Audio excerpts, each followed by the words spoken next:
Thank you. Good morning.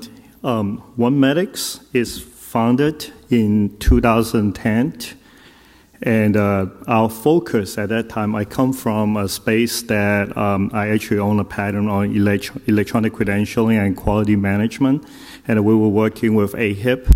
And I noticed that the electronic health records, centralizing the records and interfacing the records, there's a lot of opportunity for that. So we armed with a couple principles coming from the space of how we can unifying the records. One of the things that I noticed in the healthcare space is that we want to make sure the application's usability needs to be there for the users. A lot of healthcare applications, the doctors and then the nurses or whatever, they use only about 20 to 30% of the functionalities. So we are very focused on usabilities. And the other thing is we want to simplify the connectivities. So since 2010, we've been working on, we started building a version 2 HL7 engine. And then in 2014, when we were demonstrating the products, we were at a HIMSS. We met grant, and our development team jointly decided FHIR is the direction we want to go.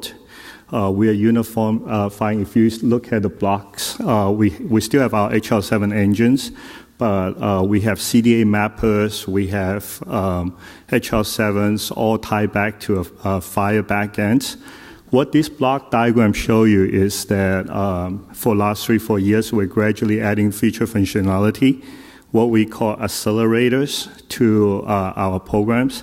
So for our clients, large and small, if they need a solution or they need a project to be done quickly, we take these modules and we will work with them as accelerators. So these are pre-built.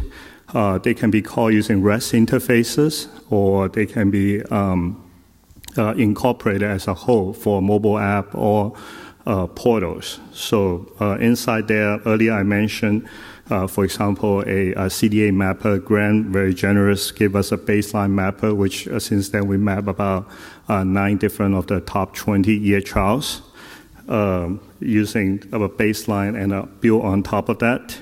We have a lot of mobile technology built into it, push alerts, SMS alerts, unified.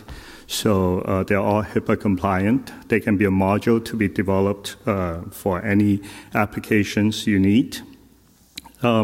These are stuff that I've demonstrated about 2 years ago. So this time I want to come back because we have started working with a nonprofit, and then they say that getting the electronic health record is great, but what about we want to gathering some questionnaires. We want to advocating for certain diseases.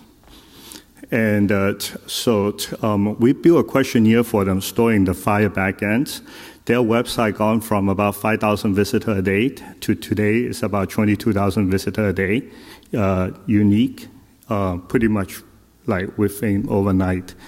But when we're building this questionnaire tool, then when we are tying that question and answers back to the medical record that is patients provide to the foundations, all of a sudden they have something. Then they can start better finding cure for the diseases. So here is an example I demonstrated about 2 years ago. Life is about, this is a CDA mapper. I believe this is a Cerner CDA that we map it back into our backends with provenance and everything. This is our patient profile. You can incorporate pretty much any smart on FHIR apps. We are using a default one from Josh for the growth chart. All these things we had demonstrated about 2 years ago. This is a record like we have a lab result there from a CDA, and we have a lab result from version 2 from a lab, and we can automatically tie them together based on the logic codes.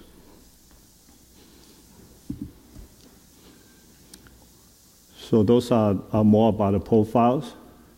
But today we want to talk about the questionnaire tool. The questionnaire tool, based on our accelerator, it takes about 160 hours for us to build the entire tool. What it incorporates, including matrix questions. So you can see some of the matrix question over here. The users from where nonprofit or whatever, they can utilize a back-end tool to actually just write it out like Microsoft Word, but they all store inside a FHIR format. And it also comes with ability to do longitudinal researches. The user can specify which questions they want to store the historical records and which one they don't. And also the scorings and branchings. So if they want to, if the Disease Foundations wants to coordinate with some medical research or whatever, they can tag those questions with scoring and then to find the eligible patients for those studies.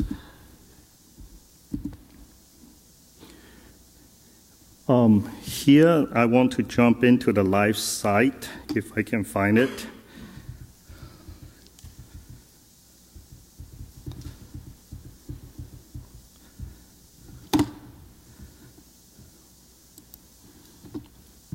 So, for a lot of nonprofits,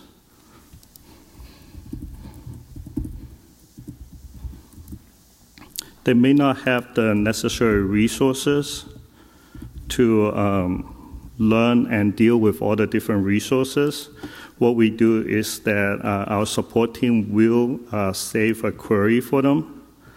So as you can see, like for example, this query, we are querying both the medical records and also in the questionnaires about whether they have biopsies. So the actual biopsy results, the diagnosis code, and the question and answer. So we're combining multiple records. We're also doing cross-questionnaire searches, so we are chaining across multiple resources.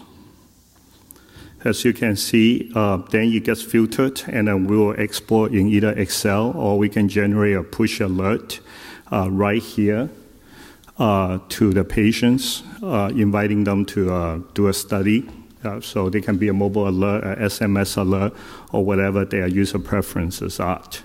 So this is kind of like a back end. I mean, this is a project that we whip up in about 160 hours or so.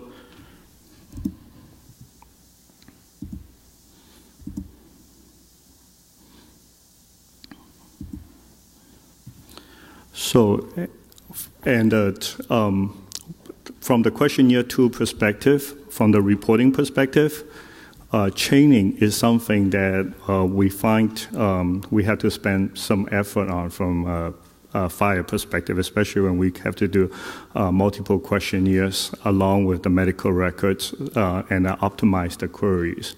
So that is some area that we are following the specs that are published, but also we have to add some custom coding and that kind of stuff to it.